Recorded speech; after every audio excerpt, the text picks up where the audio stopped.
Bundok Cristobal sa Luzon. Bakit nga ba tinawag na bundok ng mga dyablo? Maliban sa gandang taglay neto, tahanan din daw ito ng mga masasamang mga elemento. Kamusta mga kamisteryo? Kung bago ka pa lamang sa channel na ito, subscribe na. Ito ang misteryo.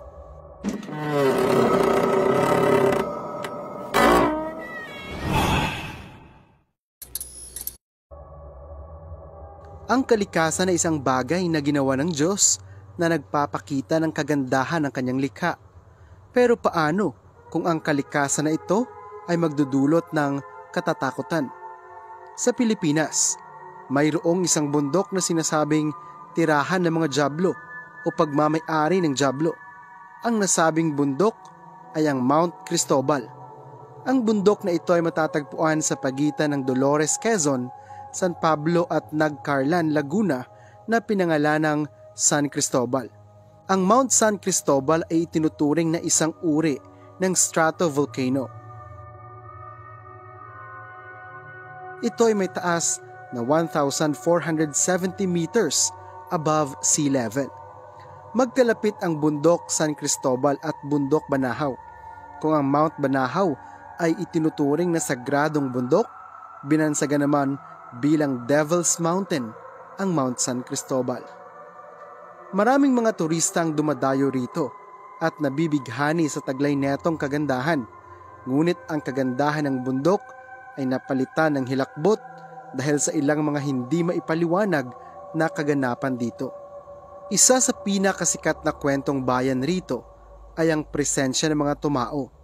Ang mga tumao ay katulad sa mga Bigfoot sa kanluraning kultura.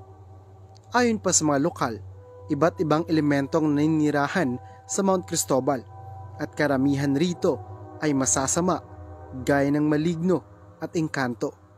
Ang mga nasabing nilalang ang siyang nagliligaw sa ilang manlalakbay na makatuwaan ng mga ito. Isa sa naging biktima ng Mount Cristobal ay ang dalawang magkasintahang hikers na hindi na nakababa pa sa bundok. Hindi rin sila nakapagrehistro sa lokal dahil gabi na nang dumating sila sa lugar. Hanggang ngayon ang kanilang mga katawan ay hindi pa rin nakikita. Pinaniniwalaang iniligaw ng mga masasamang engkanto ang dalawang magkasintahan kung kaya't hindi na sila nakababa pa sa bundok. Ang kaluluwa raw ng dalawang magkasintahang ito ay namamalagi sa bundok at madalas ay nagtuturo ng daan sa ilang hikers. Binalaan ng lahat na huwag maniniwala sa dalawang magkasintahan sapagkat ito ay mapaglinlang ng mga engkanto lamang na gumagaya sa katauhan nila. Pero naniniwala rin ang ilan na nililigaw ng mga ito mga hikers upang magkaroon sila ng mga kasama. Alam mo ba kamisteryo na bago dumating ang mga Espanyol, kapwa ay tinuturing ang Mount Banahaw at Mount Cristobal na sagradong bundok. Sila ay tinatawag na kambal bundok, ngunit ayon sa impluensyang Chino na nakipagkalakalan sa mga sinaunang Pilipino, ipinaunawa nila na kailangang mabalanse ang yin at yang. Ang yin-yang ay ang dalawang elemento ng daigdig. Ito ang dahilan kung bakit ang kambal na bundok ay pinaghiwalay bilang mabuti at masama. Bagamat may ilang kasagutan na sa misteryo sa likod ng Mount Cristobal, marami pa rin ang pinipiling paniwalaan na ang bundok na ito ay pagmamay-ari ng mga demonyo. At hanggang hindi pa rin nakukuha o natatagpuan ng mga labi ng mga nawalang hikers, mananatiling nakakabit sa reputasyon ng bundok ang masamang imahe nito.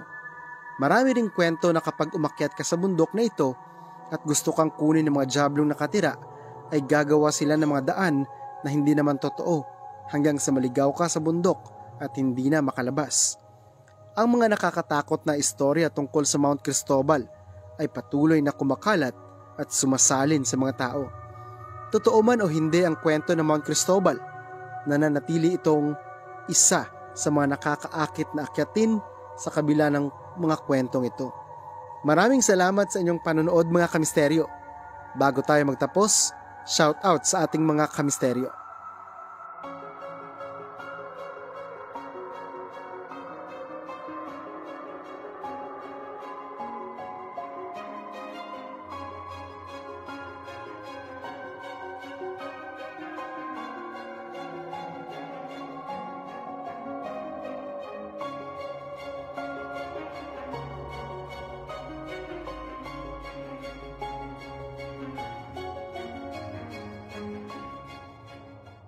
Kung meron kang katanungan, maling narinig o karagdagang kaalaman, mag-iwan lamang ng komento sa ibaba. Hanggang sa muli, laging tandaan, ang buhay ay isang napakagandang misteryo.